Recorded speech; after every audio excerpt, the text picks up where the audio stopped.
Fogueirinha. A fogueirinha. Já folgada. Aqui, asinha. A fogueira. Pegar meu pau. Pegar meu pau. Desculpa aí, gente, que é meu pai que acabou de falar pra mim por lá abaixo. Ai, socorro. Deixa eu ver se pega fogo esse pau.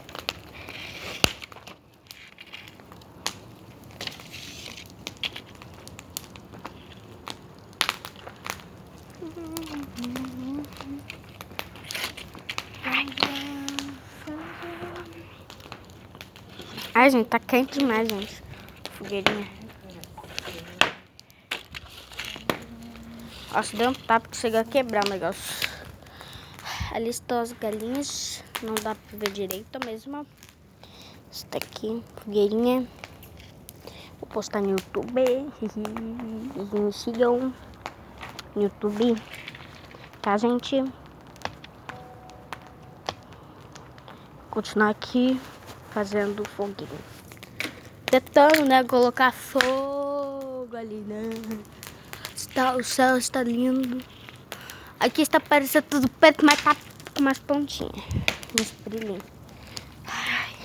Gente, eu vou procurar mais pau. Esse aqui eu vou deixar aqui porque, pra mim, né? Minha Nerf bem potente. Olha lá, gente. Peguei um pauzinho, ó, normalzinho. Tacando ali, ó. Deixa eu ver se ele pega fogo. Porque o fogo tá potente, gente. Tá potente. O bicho não quer brincadeira, não.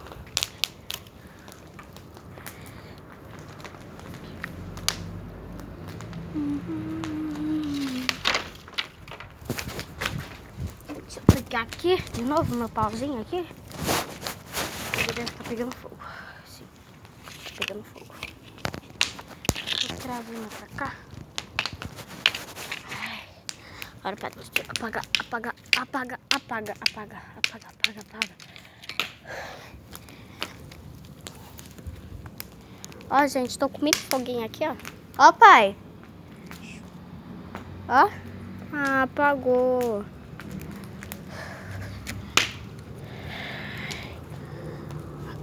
Ai, eu vou jogar ali de novo. Socorro. Que calor também tá me dando. Mãe, como é que você consegue ficar com essa blusa? Pera aí, gente, eu só vou tirar aqui a roupa. Roupa não, né? Tirar a blusinha. Não, eu vou colocar aqui em cima dessa mesinha, mãe. Não, vem aqui, seus galos. Mãe, você jogou aquele pauzinho pequeno? Não vou ver pau nenhum. Só peguei esse aqui que eu empurrando ali. Não, mãe, isso aí é meu. Joga ele aí pra você ver. Não é pra jogar ele. Tá, pode porrar, mas tenta não jogar ele. Ai, socorro.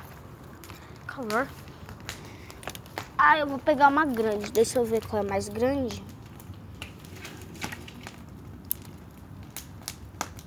Nossa, deve ser horrível morrer queimado. Acho que é pior que é afogado. Daí o pauzinho. Ai, socorro, Maria José. Ó, gente, olha lá. Eu devo estar gravando coisa nada a ver, às vezes. É porque eu tô aqui falando pro meu pai, ó. Minha mãe, papai, os galos. E outro galo ali dentro daquela casa. Papai, que fez a fogueira. Mamãe, que tá se apossando da fogueira. Tá dormindo. São João. Que São João já passou. Ai, socorro. Ai, que calor, Santa Maria. Gente, eu vou acabar o vídeo aqui, tá, gente? Dê o like. Me sigam. Se inscrevam. Tchau, gente. Terminando com a fogueira.